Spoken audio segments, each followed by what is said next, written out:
nuevas carreras que, que se van, que se van desarrollando, ¿no? Entonces, es muy importante el relacionamiento que tiene el consejo profesional con el sistema educativo, ¿no? Ya sea con las carreras técnicas, las escuelas secundarias, con los institutos terciarios, con los institutos universitarios, con las carreras de grado de las universidades y con los posgrados que se dan en distintas instituciones, ¿no? Los posgrados ya sean especializaciones, maestrías o doctorados, ¿no? Entonces, realmente hemos notado en esta última etapa una gran cantidad de actividad educativa y profesional, tanto sea a nivel nacional como internacional. Una de las cosas que deseamos y queremos hacer desde el Consejo es el mover la rueda, sumar gente y personas interesadas en activar proyectos, en activar encuentros, desarrollar proyectos, ¿no? Que tengan que ver con esto, ¿no? Con el desarrollo de nuestra actividad en beneficio de la sociedad toda, ¿no? Ya sea desde el trabajo, la empresa, las instituciones solidarias, instituciones privadas, públicas. En ese sentido, hay mucho trabajo realizado, pero siempre es necesario estar siempre eh, a- a- activos, dado que son profesiones, la ingeniería, es una de las profesiones que está siendo un poco, digamos, un poco más compleja que en otras épocas y se observa que si bien las inscripciones en carreras como informática están en un nivel alto, no tan así en la electrónica o en la mecatrónica o en las telecomunicaciones, ¿no? Si bien el mercado de las TIC es enorme a nivel nacional y a nivel mundial. Realmente estas charlas son de motivación, ¿eh? Y a nosotros nos encanta eh, poner esta tribuna, digamos, a disponibilidad de aquellas personas que nos quieren mostrar su trabajo. Eh, por último, el Consejo Profesional también, ya hace más de 30 años, desarrolló una fundación, ¿no? Fundación para el Desarrollo de las Telecomunicaciones, la Electrónica y la Computación, donde se desarrollan actividades que tienen que ver con cosas que el estatuto del Consejo no puede hacer, ¿no? El estatuto es el cuidado del acervo profesional, que es del Consejo. Todas otras actividades las realiza a través de su fundación. Por ejemplo, seguimos trabajando fuertemente con otras instituciones en el desarrollo de tecnología satelital de órbita baja, ¿no? Se ha desarrollado software, se ha desarrollado, digamos, compras de equipamiento nacional e internacional para la construcción de un satélite de órbita baja, que, bueno, obviamente estamos en proceso de construcción con otras universidades, algunas colaboradoras, otras más desarrolladoras específicas del proyecto. Entonces, invitamos a todas y a todos a que se acerquen al consejo. Es un consejo abierto, es un consejo que tiene muchas ganas de que la gente joven se nos sume, que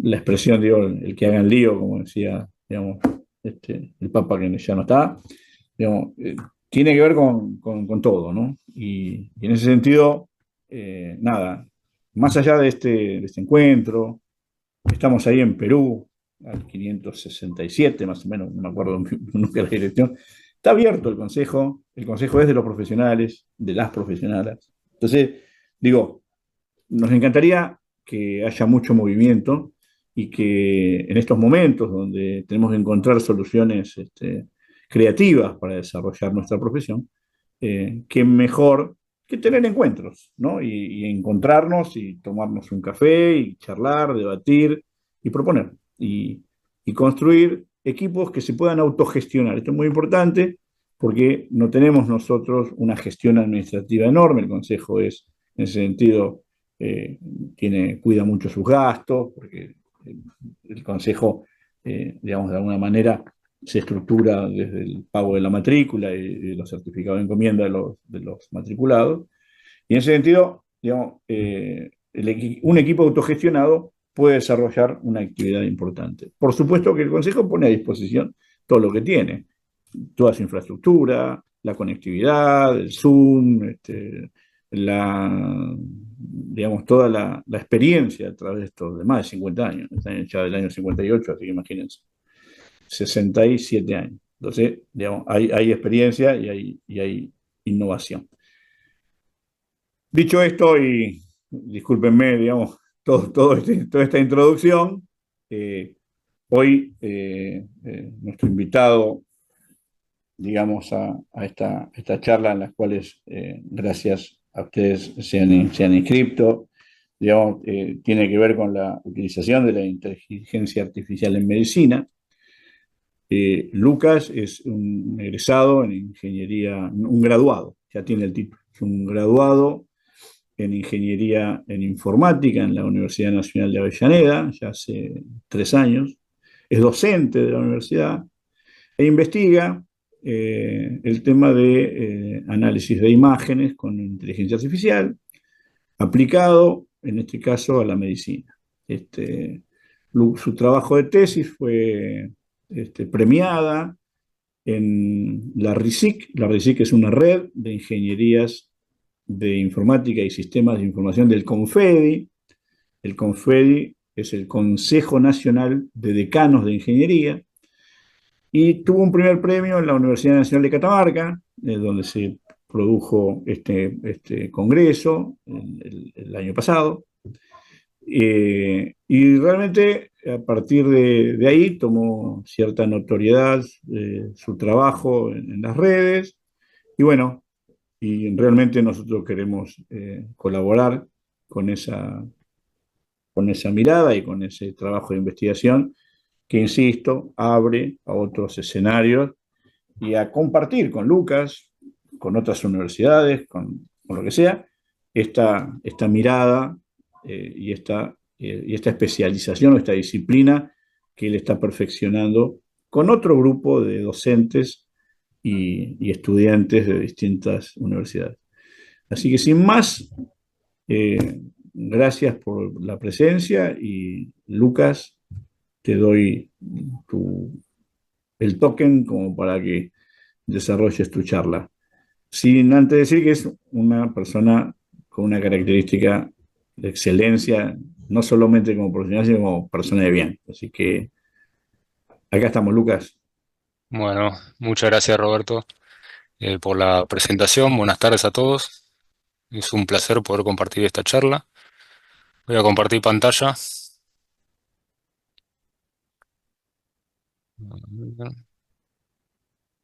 Bueno, ¿se ve bien? Sí, yo veo, se ve bien, creo que se ve bien. Se ve perfecto. Perfecto. Bueno, el tema que se va a tratar es la utilización de la inteligencia artificial en medicina. Acerca del contenido, se va a hacer una introducción breve acerca de qué es la inteligencia artificial y cuáles son algunos ejemplos de sus usos. Se va a tratar también las aplicaciones principales de la inteligencia artificial en medicina, también los desafíos y las consideraciones éticas que deben tenerse en cuenta, y ya de cara al futuro lo que se viene o lo que se está trabajando en medicina con inteligencia artificial. Y por último, vamos a abrir un espacio para preguntas y las conclusiones. Bueno, respecto a la introducción, como comenté, vamos a hacer una breve introducción a la inteligencia artificial. ¿Qué es la inteligencia artificial? Así en grandes rasgos, es un campo de la informática que se centra en crear sistemas capaces de realizar tareas que normalmente requieren inteligencia humana. Por ejemplo, entender el lenguaje, aprender de la experiencia, resolver problemas o tomar decisiones. En otras palabras, la inteligencia artificial permite que las máquinas piensen o actúen de forma inteligente.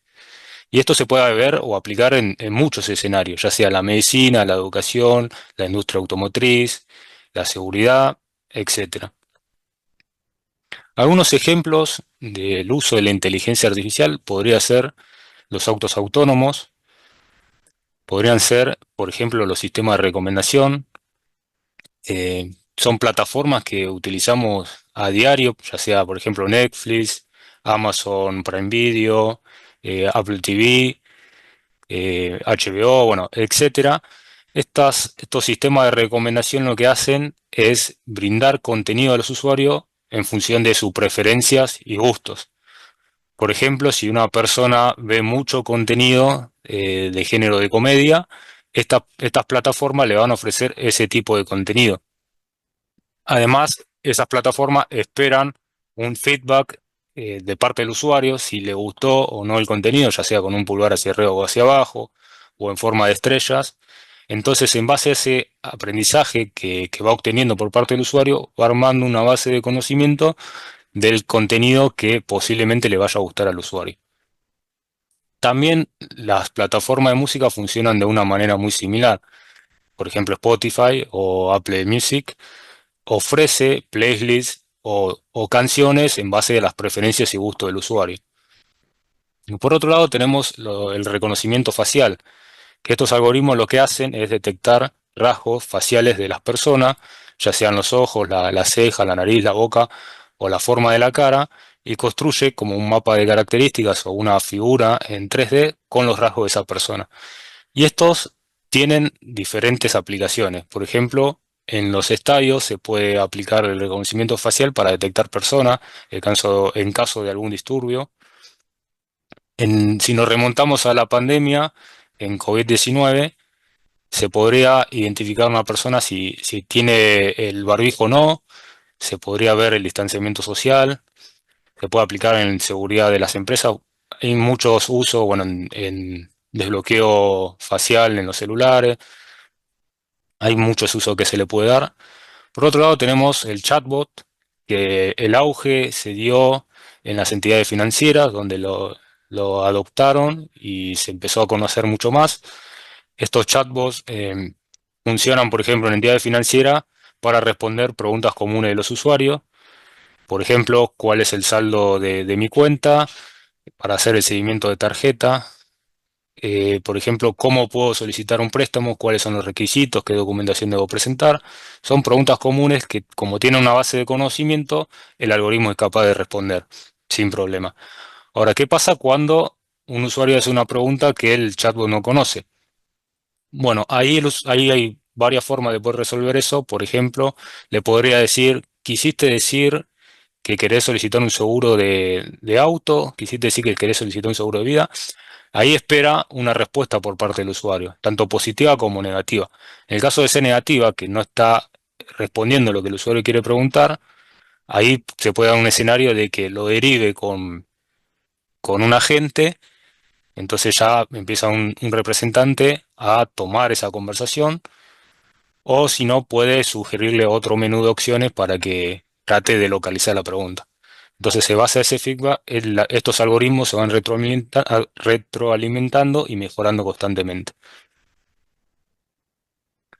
Bueno, ¿y qué pasa con en la salud? ¿No? ¿Cuál es la importancia de la inteligencia artificial en el sector salud y cuáles son sus beneficios? Bueno, esto lo podemos englobar en tres categorías. Primera, el diagnóstico más preciso y rápido. Segundo, tratamientos personalizados y efectivos. Por último, la mejora de la eficiencia y la accesibilidad. Ya hablaré más en detalle de cada una de estas categorías. La segunda parte vamos a hablar de las aplicaciones principales de la inteligencia artificial en medicina. Por ejemplo, tenemos las análisis de imágenes médicas, el diagnóstico predictivo, la medicina personalizada, el desarrollo de fármacos, los robots cirujanos y asistentes virtuales, y la automatización de tareas y telemedicina. Todos estos puntos van a estar englobados en las categorías que mencioné anteriormente. Por ejemplo, en el diagnóstico más preciso y más rápido, tenemos el análisis de imágenes médicas, ¿no? Como comentó Roberto hace un ratito. que pueden ser, por ejemplo, radiografías, resonancia magnética, tomografías computarizadas, podrían ser ecografías, podrían ser electrocardiogramas, cualquier tipo de imagen que se pueda utilizar, producto de la fuente de datos de la medicina. Estos algoritmos de inteligencia artificial analizan estas imágenes con mucha mayor precisión y velocidad que lo harían los humanos. Y el objetivo es detectar anomalías que podrían pasar desapercibidas o que sería muy difícil detectarlas porque quizás no está tan claras en las imágenes. Y esto permite diagnósticos más tempranos y tratamientos más efectivos. Por otro lado, tenemos el diagnóstico predictivo. Estos algoritmos analizan grandes conjuntos de datos, millones y millones de datos, entonces pueden identificar patrones y predecir el riesgo de desarrollar ciertas enfermedades, permitiendo intervenciones preventivas. Por ejemplo, el trabajo que realicé, que consistía en la detección de retinopatía diabética mediante algoritmos de inteligencia artificial, lo que se buscaba era analizar miles y miles de retinografía y detectar anomalías o lesiones que se presentaban en la retina ocular. Por ejemplo, hemorragias, exudados suaves y duros, microneurismas, entre otros. Entonces el algoritmo analizaba esas imágenes o esa retinografía y era capaz de predecir si esa persona tenía retinopatía diabética y con qué grado de severidad.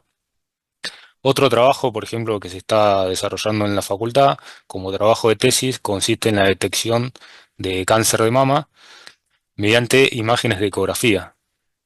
Ahí se aplica inteligencia artificial y el algoritmo es capaz de predecir si esa persona tiene un tumor, si ese es benigno, maligno o normal. Eh, Eso, por ejemplo, para dar una introducción de algunos ejemplos, pero hay muchísimos más que hablaremos más adelante. Después la segunda categoría, que son los tratamientos personalizados y efectivos. Acá tenemos la medicina personalizada y el desarrollo de fármacos. Respecto a la medicina personalizada, la inteligencia artificial puede analizar el perfil genético y el historial médico de un paciente para recomendar tratamientos personalizados y optimizar su efectividad. En base al perfil genético, lo que se busca es hacer una simulación digital de ese paciente o de esa persona, donde ahí se va a recopilar muchos datos, por ejemplo, altura, peso, la historia clínica de ese paciente, si consume algún fármaco o no, y demás información. Se va a armar un perfil digital. Y luego se va a aplicar inteligencia artificial para simular un tratamiento antes de aplicarlo en la vida real.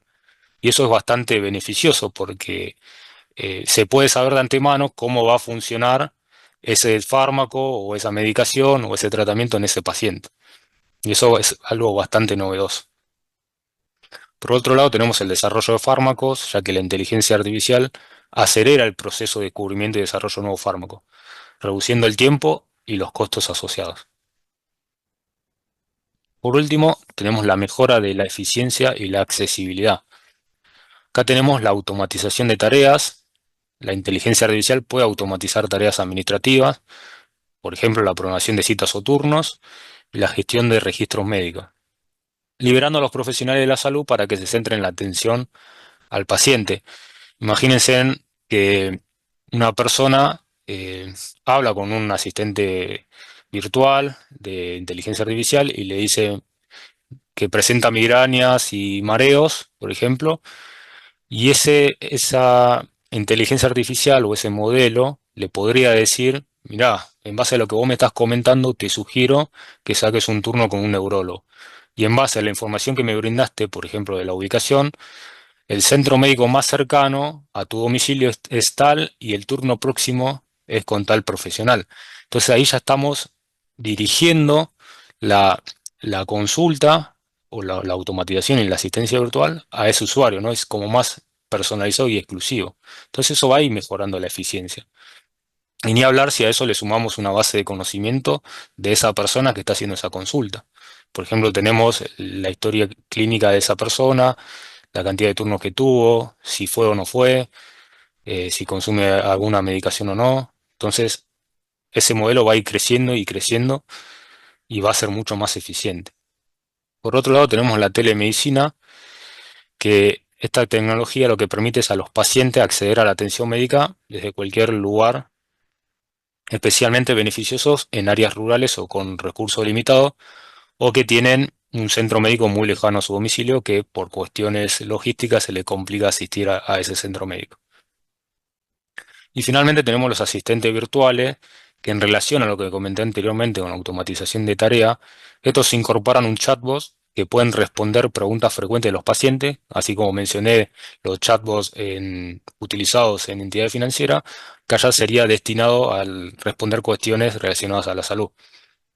Entonces proporciona información sobre la salud y programan citas o turnos, mejorando la accesibilidad y la eficiencia. Algunos beneficios adicionales podría ser el monitoreo remoto de pacientes.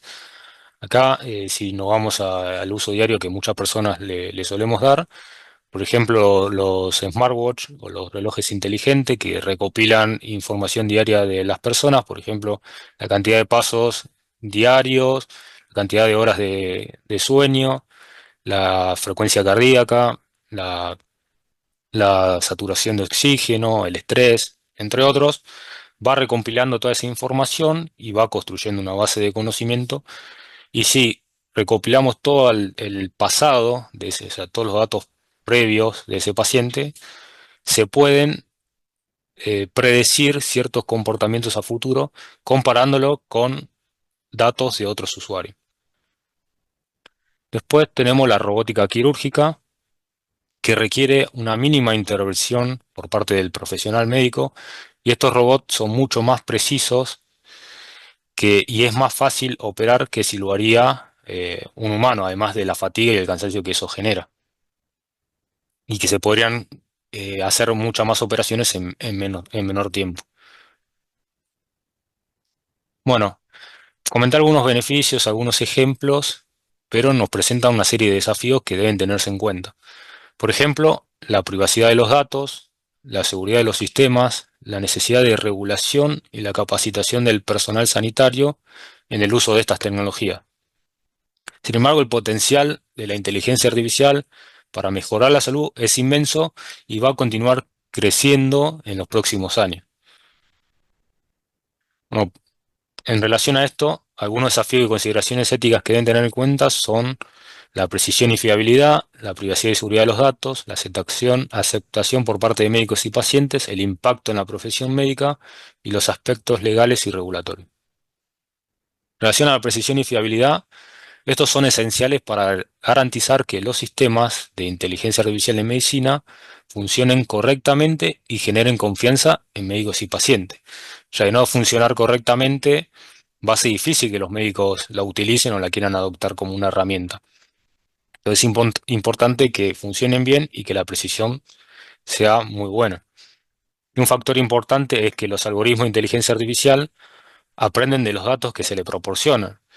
Si estos datos contienen sesgos, por ejemplo, esto quiere decir de que tienen favoritismo en los datos o prejuicios, por ejemplo, ya sean prejuicios raciales o de género, la inteligencia artificial los replicará y los amplificará, generando resultados discriminatorios. Si estos datos son incompletos o incorrectos, la precisión se ve comprometida y esto afecta directamente su fiabilidad en entornos clínicos.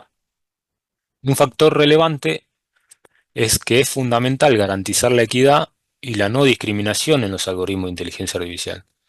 Esto implica utilizar datos diversos y representativos y diseñar algoritmos que minimicen estos sesgos que mencioné anteriormente y establecer mecanismos de supervisión y corrección.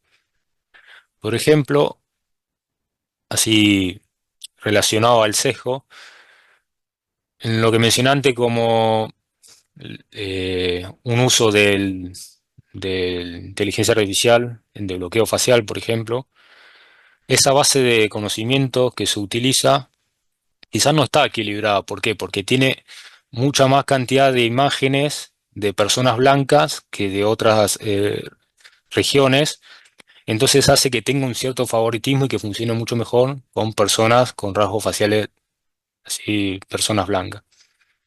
Y así hay muchos usos, entonces es importante equilibrar esos datos y contar más o menos con la misma cantidad de información, ya que si no va a tender a clasificar o predecir la información mediante una clase en particular.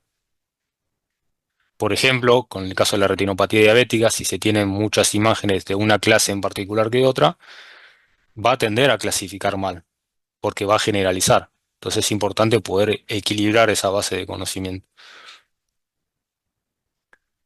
Otro punto es la privacidad y seguridad de los datos. Acá lo podemos englobar en 4 categorías: la sensibilidad de los datos médicos, los riesgos de violación de datos, cumplimiento normativo y la anonimización y seguridad. Que hay un resumen muy breve de cada una de las categorías, pero abordaré cada una con mayor profundidad. Por ejemplo, la sensibilidad de los datos médicos son extremadamente sensibles y personales, ¿no? Incluyen información sobre enfermedades, tratamientos, historiales médicos y datos genéricos. La inteligencia artificial maneja toda esta información, lo que exige que se aplique estándares de seguridad y de protección muy efectivos. Acá voy a hacer una hincapié en cómo se clasifica esta información o estos datos. Por ejemplo, si son datos privados, son aquellos que por su naturaleza íntima o reservada solo son relevantes para el titular de la información personal. Luego tenemos los datos sensibles, que son aquellos que afectan la intimidad del titular o cuyo uso indebido puede generar su discriminación.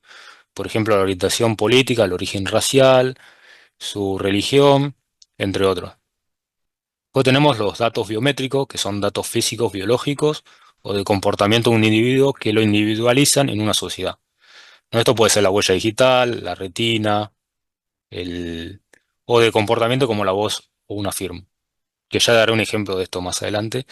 Después tenemos los datos semiprivados, que no tienen una naturaleza íntima o pública, estarían ahí en un nivel intermedio, son de interés de un sector específico o grupo de personas o la sociedad en general. Y los datos personales son cualquier información que permita determinar, identificar o asociarse a una o varias personas naturales determinadas. Bueno, en relación a esto es importante entonces poder aplicar un nivel de seguridad para que no haya violación de esos datos, ¿no? Que esos datos no sean públicos y que cualquier atacante los pueda obtener. Como la inteligencia artificial utiliza grande cantidad de datos, lo convierte en un objetivo atractivo para los ciberataques. Y una violación de datos podría exponer información confidencial, comprometer la privacidad del paciente y generar consecuencias graves como el robo de identidad o la discriminación. Otro punto que debe cumplirse es el cumplimiento normativo. Acá hay dos normativas, una es la IPA, que es en Estados Unidos, y la GDPR en Europa. Estos establecen regulaciones en función de la privacidad de los datos. La inteligencia artificial debe cumplir con estas normativas. O sea, si lo estamos utilizando en Argentina, bueno, nos podemos adoptar a esa o lo podemos tomar como referencia, pero a la vez tiene que cumplir con leyes y normativas de cada país. En el caso de Argentina, está la ley número 31.814, sancionada el 13 de junio de 2023, que promueve el uso de la inteligencia artificial para el desarrollo económico y social. Después también hay un proyecto de ley de regulación y uso de inteligencia artificial en la educación. Y tenemos también la resolución 161 de 2023, que hay un programa que es de transparencia y protección de datos personales en el uso de la inteligencia artificial. Acá mencioné algunas leyes y normativas, pero es importante tener en cuenta estas leyes para hacer un uso adecuado y seguro de la privacidad de los datos. Bueno, en función de esto también tenemos la anonimización y la seguridad. Para proteger la privacidad es fundamental anonimizar los datos de los pacientes antes de utilizarlo en la inteligencia artificial. Por ejemplo, si vemos en la tabla tenemos el nombre y el email. Y anonimizar significa que no sea fácil que un atacante o una persona que no tiene que acceder a esta información vea los datos que son privados y que no corresponden que lo vean. Por ejemplo, en el caso del nombre Alice, nosotros se le podría poner un seudónimo, perdón. Por ejemplo, en el caso de Alice puede ser Pepito1234, y en el caso del mail alice@example.com también podría ser un seudónimo, en este caso formado de letras y números. Entonces eso hace difícil que si un atacante consiga esa información, pueda saber a qué persona se referencia. Entonces ahí estamos estableciendo algunas medidas de seguridad robustas como el cifrado de los datos. Además, hay que establecer algunas cuestiones de seguridad como el control de acceso. ¿Quiénes pueden acceder a esa información? Después también hay que tener en cuenta una monitorización constante de eso para prevenir el acceso no autorizado y que no haya violaciones de datos como comenté anteriormente. Por eso es importante el respaldo de los datos, quién puede acceder a los datos, que esos datos sean íntegros, que estén disponibles para las personas que necesitan ver esa información y que tengan los roles adecuados por usuario. Otra parte es la aceptación por parte de médicos y pacientes. Acá tenemos la transparencia y comprensión del funcionamiento de la inteligencia artificial. Si los profesionales de la salud y los pacientes comprenden cómo y por qué una inteligencia artificial toma ciertas decisiones, van a estar más dispuestos a aceptarla y utilizarla como una herramienta complementaria. Y un factor relevante es que la confianza en la precisión y la seguridad. Tanto médicos como pacientes necesitan evidencias de que esas decisiones o esas predicciones que el algoritmo va haciendo son confiables y sean correctas y que estén respaldadas por datos clínicos. Teniendo esas dos cosas presentes, es mucho más fácil que estos profesionales médicos la quieran adoptar y utilizar como una herramienta complementaria. ¿Y cuál es el impacto en la profesión médica? Bueno, esta automatización impulsada por la inteligencia artificial puede generar muchos despidos, ¿no? Ya sea en diversas industrias, no solo llevado a la profesión médica, ya sea tanto obreros, gente que trabaja en roles administrativos, en profesiones médicas, etcétera, generando desempleo y desigualdad. Ahora abordaré un poquito más acerca de esto. Tenemos, por ejemplo, el reemplazo de empleos. Se estima que la inteligencia artificial podría afectar a casi el 40% de los empleos en todo el mundo, reemplazando algunos roles completamente. Y esto claramente es más cierto en aquellos trabajos que hacen tareas repetitivas o predecibles, como en la manufactura o en la atención del cliente, ¿no? Luego tenemos la automatización de tareas que se comentó un poco anteriormente, que esta automatización lo que consiste en las tareas que son llevadas a cabo de manera manual sean automatizadas. Entonces, según el Foro Económico Mundial, se prevé que para 2025 la inteligencia artificial y la automatización podría desplazar a 75 millones de puestos de trabajo a nivel global, ¿no? Es algo muy crítico, la verdad. Entonces, para esto, para poder mitigar esto, ya sea el reemplazo de empleos, eh, es necesario hacer una transformación de roles. Si bien algunos empleos se van a perder, porque es una realidad, también muchos se van a crear, ¿no? Ya va a haber nuevos roles y oportunidades laborales. Y esto más llevado al lado de informática, de sistemas, se van a necesitar más profesionales en áreas como la programación, el análisis de datos y la gestión de sistemas de inteligencia artificial. Esto significa que si bien habrá desempleo, también generará otros empleos. Y también es una realidad que existe una desigualdad de los empleos, ya que trabajadores con habilidades técnicas avanzadas estarán, voy a admitir a una persona que se sumó, ahí estamos. Si bien es verdad que hay muchos trabajadores con habilidades técnicas avanzadas, van a estar más predispuestos a beneficiarse de esta automatización, mientras que aquellos que no están bien calificados podrían enfrentar mayor riesgo de desempleo. Un estudio de la Universidad de Oxford sugiere que entre el 50 y el 80% de la población mundial podría estar en riesgo de ser reemplazada por la inteligencia artificial. Y un último punto es la necesidad de capacitación y educación constante. Entonces, para mitigar el impacto negativo de todos los puntos que vimos anteriormente, relacionado al desempleo, es crucial invertir en educación y capacitación y preparar a la fuerza laboral para los trabajos del futuro, para asegurar que las personas puedan adaptarse a un entorno laboral que está en constante cambio. Bueno, acá como bonus es algo que seguramente habrán escuchado o habrán visto en este mes o en el mes anterior, que es la generación de imágenes de estilo Ghibli, también puede ser estilo Disney o estilo anime, que consiste en generar imágenes con inteligencia artificial. Y esto, por ejemplo, en el caso de Messi, como se observa en pantalla, o en el caso del Padrino, ¿no? Que lo hace de manera como más animada.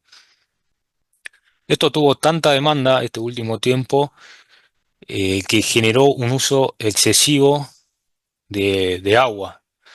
Por ejemplo, para generar una imagen de este estilo se necesita entre 2 y 5 litros por imagen.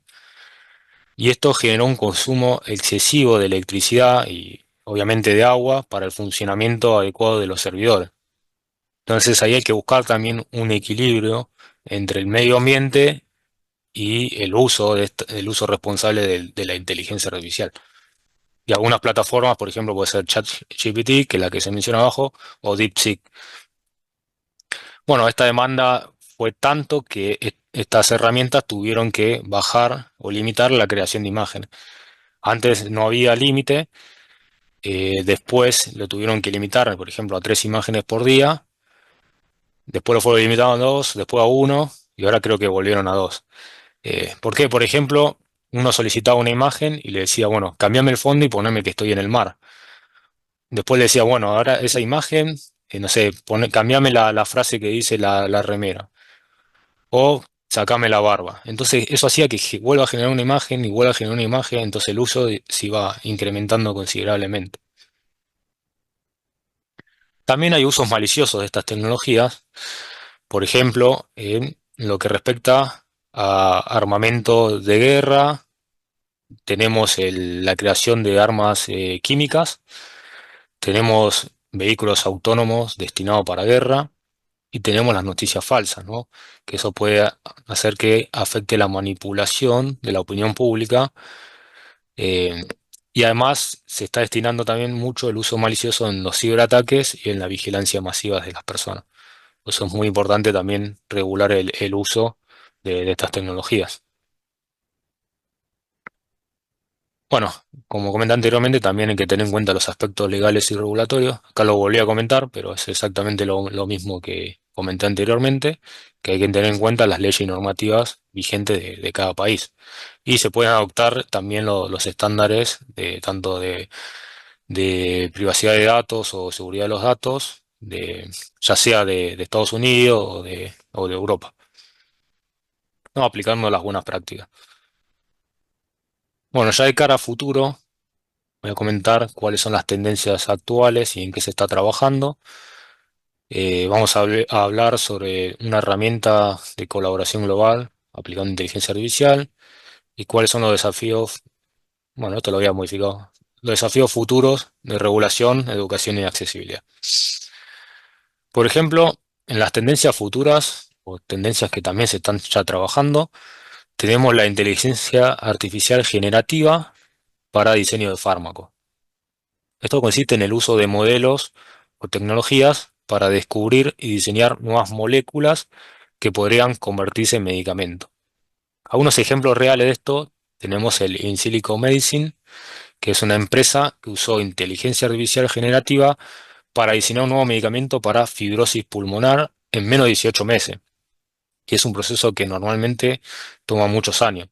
Entonces ahí, con el uso de la inteligencia artificial, se aceleró todo eso, ¿no? Y eso permite que muchas personas se salven o reciban un tratamiento más temprano y más preciso. Pues tenemos también DeepMind y AlphaFold, que si bien estos no generan fármacos directamente, pueden predecir estructuras de proteínas con precisión, lo cual ayuda a diseñar moléculas que se ajusten a esas proteínas.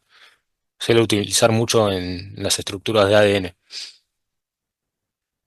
Bueno, como comenté anteriormente, también tenemos los gemelos digitales de paciente, como se observa en la imagen. Son réplicas digitales de personas para simular tratamientos y predecir resultados antes de aplicarlo en ese paciente. Por ejemplo, en cardiología se están desarrollando gemelos digitales del corazón para simular cómo responde a diferentes tipos de cirugías o a fármacos específicos. Algunos proyectos son Siemens Healthineers, que son gemelos digitales del corazón, y Dassault Systems, que son el proyecto Living Heart, los dos funcionan de manera muy similar. El segundo es como que crea un corazón en 3D y utiliza inteligencia artificial para ver cómo va respondiendo a diferentes tratamientos o simular alguna cirugía en el corazón. Y por último tenemos el Philips Digital Twin, que es para cuidados intensivos. Después, si quieren, pueden indagar más a cada uno de estos proyectos, pero en grandes rasgos lo que busca es simular tratamientos y predecir resultados. Por último, tenemos la inteligencia artificial aplicada a la salud mental. Estos algoritmos detectan patrones en la voz, el texto o comportamiento digital para diagnosticar y dar seguimiento a trastornos como ansiedad o depresión. Por ejemplo, por el tono de voz, una persona habla con un algoritmo de esto, ese algoritmo, como ya está entrenado, es capaz de darse cuenta si esa persona está, por lo que le comenta y por su tono de voz, es capaz de darse cuenta si está teniendo algún episodio de angustia, de ansiedad, de depresión. Entonces hay diferentes tipos de proyectos. Por ejemplo, tenemos el WISA, que es un chatbot de inteligencia artificial que ofrece apoyo emocional y técnicas de TCC. Tenemos el Youper, que es una aplicación que utiliza inteligencia artificial para monitorizar y mejorar la salud mental. Después hay, bueno, diferentes aplicaciones de monitorización remota. Varias aplicaciones utilizan sensores para monitorizar estos datos fisiológicos y detectar patrones de riesgo. Bueno, y en relacionado a la inteligencia artificial como herramienta de colaboración global, bueno, tenemos lo que es la traducción automática. Esto permite la comunicación fluida entre personas que hablan diferentes idiomas, facilitando la colaboración en proyectos internacionales. Por ejemplo, un profesional de Argentina podría estar hablando en tiempo real con un profesional de la India y se va traduciendo en tiempo real lo que va hablando cada persona. Entonces eso permite poder trabajar en proyectos internacionales. Y esto derriba barreras lingüísticas y permite la participación de un grupo más diverso de colaboradores. También tenemos el análisis de datos globales, ya que la inteligencia artificial puede analizar grandes conjuntos de datos de diversas fuentes globales para identificar tendencias, patrones y oportunidades de colaboración. Por ejemplo, en el caso del COVID, aplicando inteligencia artificial, bueno, se podía saber en qué regiones, cómo iba evolucionando, ¿no?, la población en base al COVID, cuántas defunciones hubo, cuántas personas recuperadas, cuántas personas contagiadas de cada país, bueno, y se podían tomar decisiones a partir de esos datos. También tenemos el análisis de datos climáticos globales, ¿no?, que esto puede coordinar esfuerzos de diferentes partes del mundo para mitigar el cambio climático. Bueno, llevado a la educación y a la formación global, la inteligencia artificial puede utilizarse para desarrollar plataformas de aprendizaje en línea que permiten la colaboración entre estudiantes y profesores de todo el mundo. Entonces, estas plataformas pueden proporcionar recursos educativos personalizados, facilitar la comunicación entre estudiantes y profesores y evaluar el progreso del aprendizaje. También tenemos la investigación científica que funciona de manera muy similar a los proyectos de colaboración global, pero estos son destinados a investigaciones científicas. Esta herramienta facilita identificar patrones y generar hipótesis. Y esto permite a los científicos de todo el mundo colaborar en proyectos de investigación complejos y acelerar el ritmo de descubrimiento científico. Y llevado a medicina, bueno, se puede acelerar el descubrimiento de un nuevo fármaco o la adopción de este, utilizando, por ejemplo, lo que comenté anteriormente de la réplica digital. Bueno, los desafíos futuros, tenemos la regulación, la educación y la accesibilidad. En cuanto a la regulación, es fundamental establecer marcos éticos y legales claros que garanticen la seguridad, la privacidad de los datos y la responsabilidad médica ante errores de la inteligencia artificial, ¿no? Porque puede fallar, puede dar un error, puede dar un resultado erróneo o quizás no tan acertado, entonces es importante también que la responsabilidad del médico para actuar ante esa situación. Y todas estas soluciones deben ser tratadas como una herramienta adicional que el profesional médico puede adoptar o no, pero que no busca reemplazarlo completamente. Entonces es importante también la supervisión de ese profesional médico. Por ejemplo, si el algoritmo detectó que una persona tiene un cáncer, bueno, ¿cuáles son los pasos a seguir a partir de ese diagnóstico? Sea una biopsia o sea el tratamiento que sea, bueno, eso puede utilizar como un punto de partida. Y en el ámbito de la educación, tanto profesionales de la salud como pacientes deben recibir formación adecuada para comprender, utilizar y confiar en estas tecnologías. Finalmente, la accesibilidad plantea el reto de evitar que la inteligencia artificial aumente las desigualdades en salud, en salud, bueno, y en distintas áreas, asegurando que sus beneficios lleguen a comunidades rurales, países en desarrollo y poblaciones vulnerables.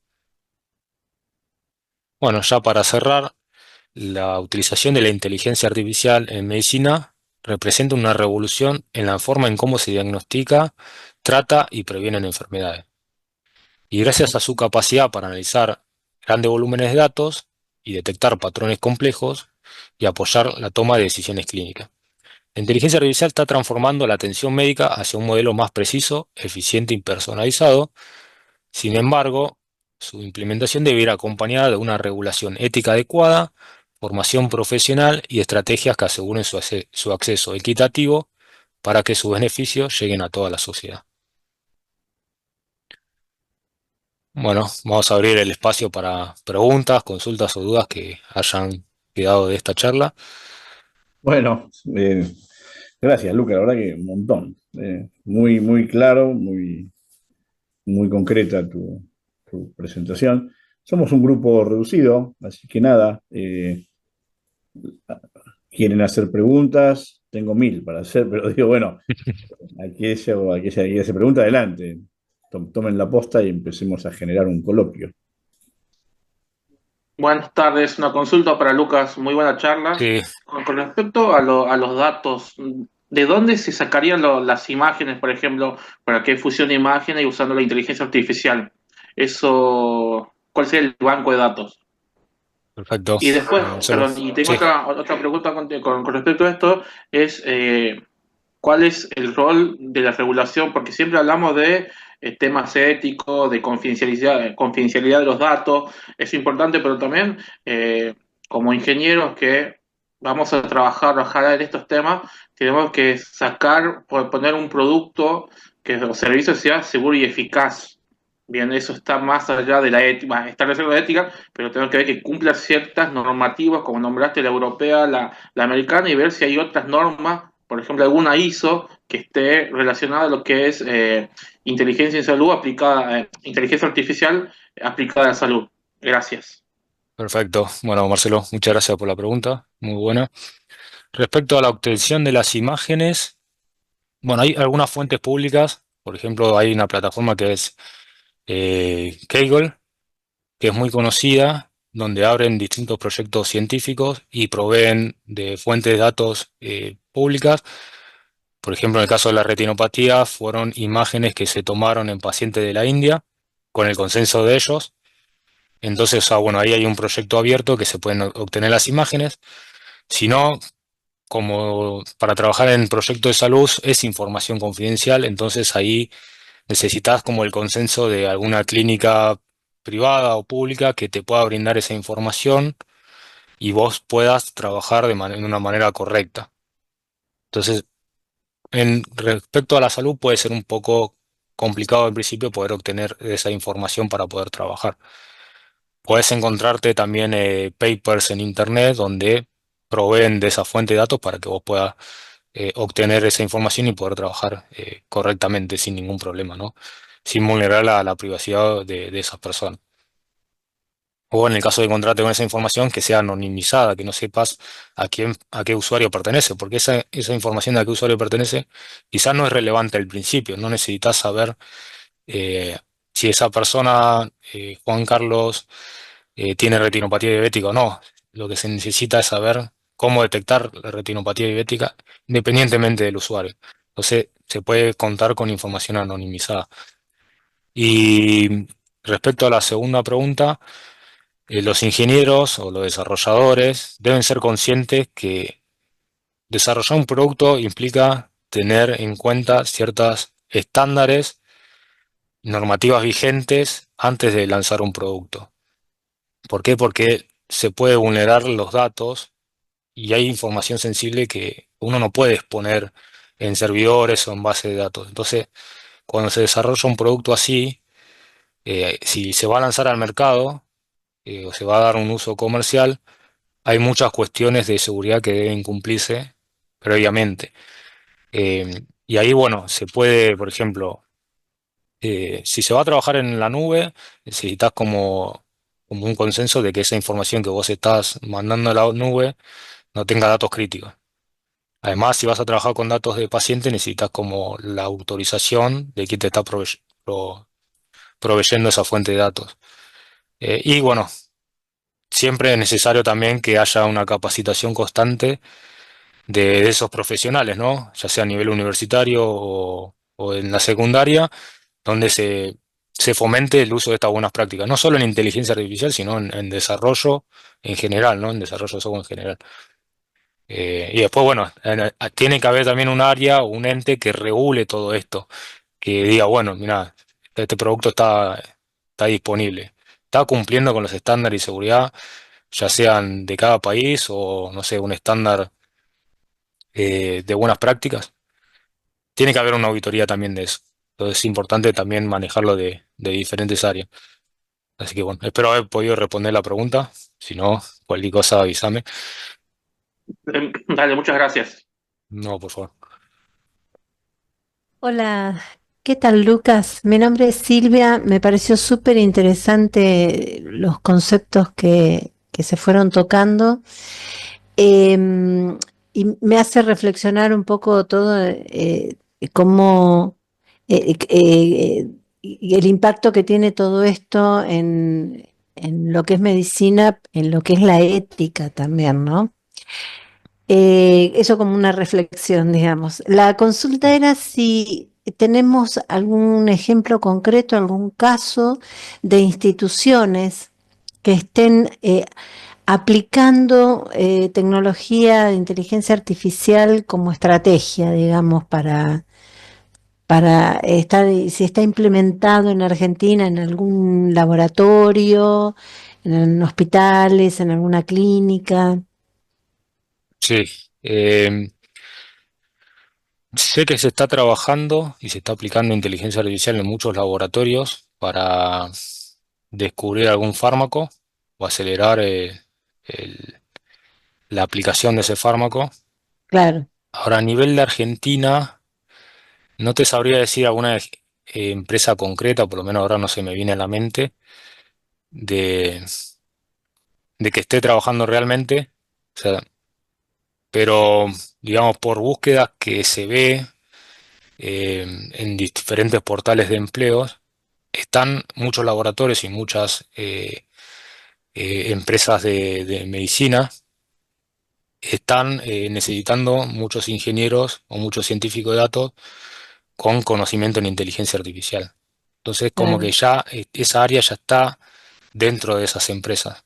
Se está trabajando, sí, en proyectos de inteligencia artificial, ya lo están adoptando. No sé si ya hay alguna solución concreta, eh, pero que lo están considerando y lo tienen dentro de su estrategia, eso seguro. claro. Claro, porque uno lo ve traducido, por ejemplo, en un chatbot, ¿no? Mm, O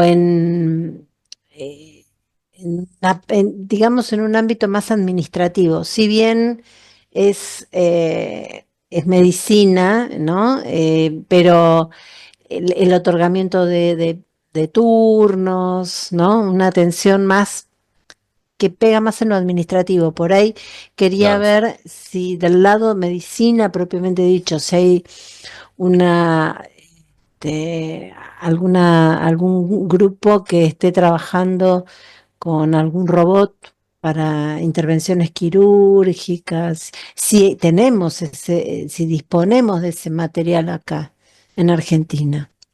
Entonces, Sí, a eso sí. apuntaba mi pregunta. Sí, sí, Eh, sí, muy buena pregunta.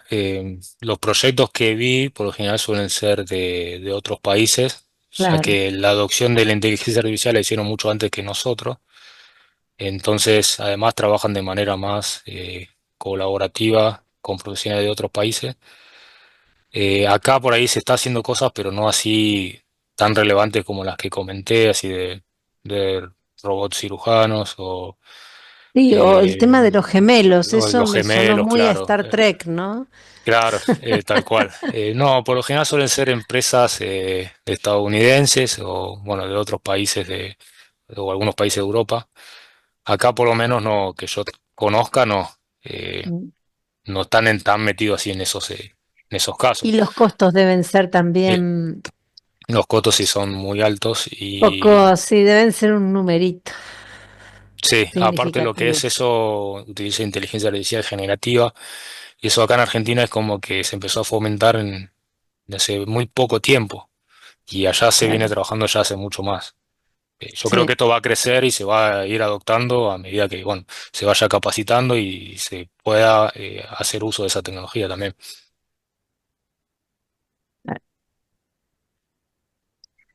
Gracias. No, por favor. Bueno, te hago yo una pregunta, Lucas. Vi que en el Instituto Balseiro se creó una carrera de física médica, atendiendo a la complejidad que tienen, digamos, los órganos, Mm. ¿no? Que aparentemente no es que tengan una función, sino que tienen una función principal, pero aparentemente tienen un montón de funciones que todavía estamos investigando dentro de nuestro cuerpo, ¿no?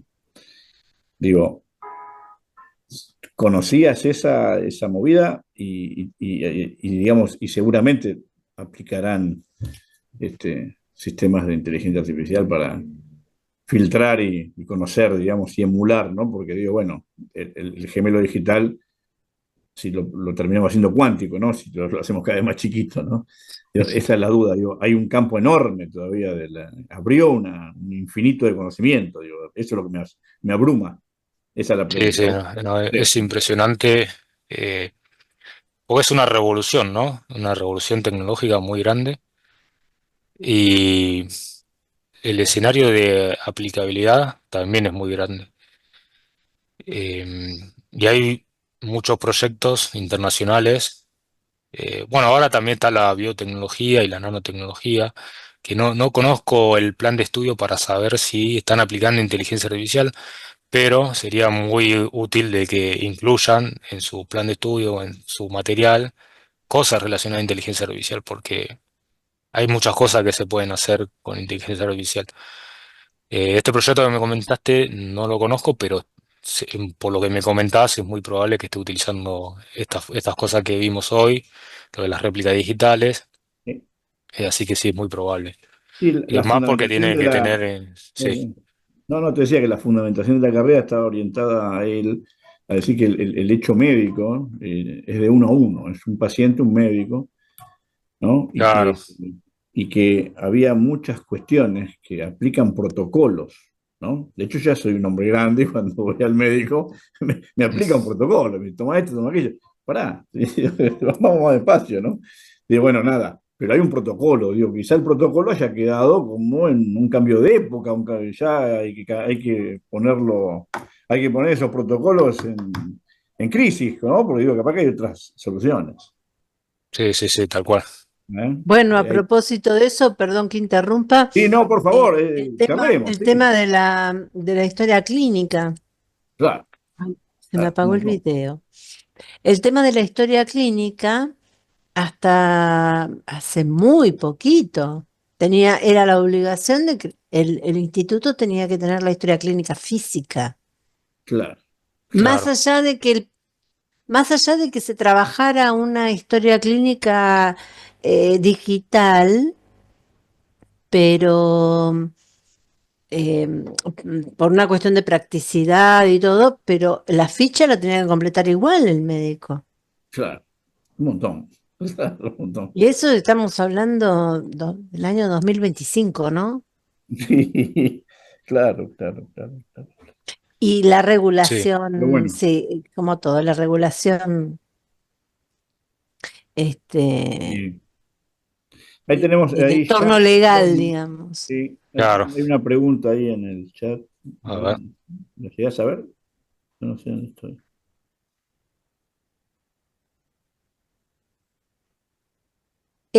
Yani sí. Oroño pregunta si Sí, ya hay aplicaciones existentes respecto a la inteligencia artificial en salud.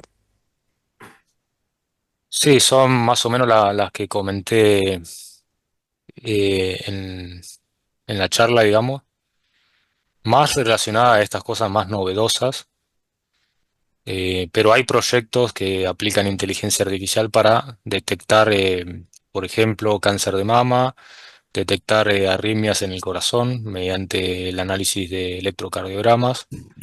detectar tumores en el cerebro. Hay muchos proyectos abiertos que se está trabajando con inteligencia artificial aplicado en la salud.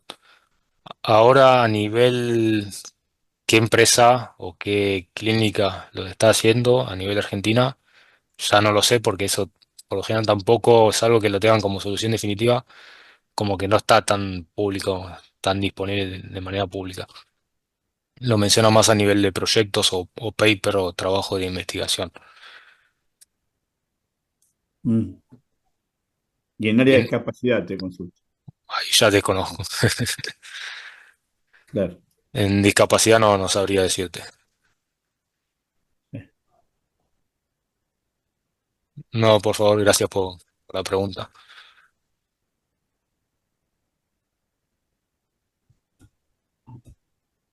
Bueno, te hago un poco de propaganda, Lucas, mientras uno se anima a hacer Sí, tu pregunta, pero la tesis de Lucas tuvo que ver con este análisis de rinopatía diabética, dado que, digamos, tu tía es oftalmóloga, ¿no? Digamos, tuviste ahí digamos, colaboración desde la especialidad. No es que vos saliste como ingeniero a resolver, sino que esta práctica médica hizo que te interrelaciones con otras especialidades, ¿no?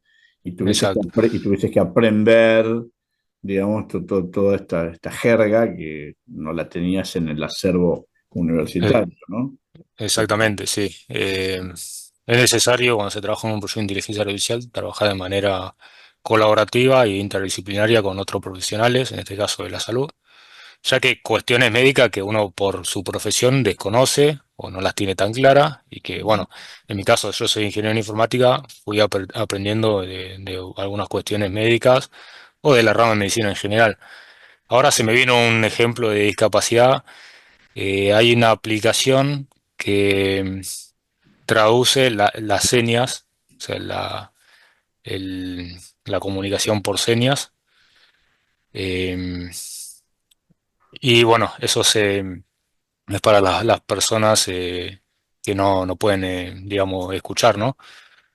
Así que hay un proyecto de eso. Eh, no me acuerdo el nombre, eh, que lo hizo Mateo Travato o algo así, más o menos. Lo pueden buscar. Y está bueno, es interesante. Ujú. Sí, este chico tiene varios proyectos de ese estilo. A ver si Sí, puedo encontrar. Háblalo, creo que se llamaba, si mal no recuerdo. Ujú. Así que bueno, muy interesante. Si hay alguna otra pregunta, el canal, esto queda grabado. Hay un proyecto para pacientes que no poseen lenguaje, que los niños pueden seleccionar pictogramas Mm, con su visión. Claro, claro. claro, sí, sí, sí. Gracias por el aporte. Muy bueno, muy bueno. Yo creo que nada, esto es una provocación a que sigamos conectados. Lucas es una persona muy accesible. Ojalá nos contagie y generemos cosas, porque en definitiva también somos protagonistas, ¿no? Digamos, hoy vemos pasar, no solamente vemos pasar el presente y el futuro, que sino que cada vez se acelera, ¿no? Y necesitamos darle un marco a nuestra juventud como para que desarrollen estas actividades, seguramente, tanto sea en el país como en el mundo, ¿no? El mundo se está haciendo cada vez más accesible para las personas educadas, ¿no? Para los profesionales, ¿no? Más allá de donde trabajen, ¿no? Ojalá que esto derrame en una mejor sociedad, sin duda, todos queremos eso, ¿no? Pero nada, Exacto. el granito de arena es que está el Copitec abierto, la fundación abierta, Lucas a disposición, Roberto Mayer acá a disposición, Tulio, que estaba recién, Tulio Brusco en el Sí, Copitec. estoy acá y quería agradecer todos los conocimientos que nos brindó Lucas y que nos vienen muy bien incluso para difundir en el área nuestra de bioingeniería, que tal Claro, vez haya muchas cosas que se puedan complementar con todo lo que dijo Lucas y también la parte de energía, que es muy importante sobre el consumo de los famosos servidores para hacer todo esto, así que esto queda abierta la posibilidad de seguir un poco más en una próxima charla. Así que gracias, Lucas. No, un placer. Muchas gracias a ustedes y bueno, Gracias por Muchas estar gracias a presente. todos. Gracias por el espacio a la gente del Copitec. Bueno, No, por favor, un honor para nosotros. Realmente es un servicio. Muchas gracias. Muchas Muchas gracias. Chao. Un aplauso. Gracias, hasta luego.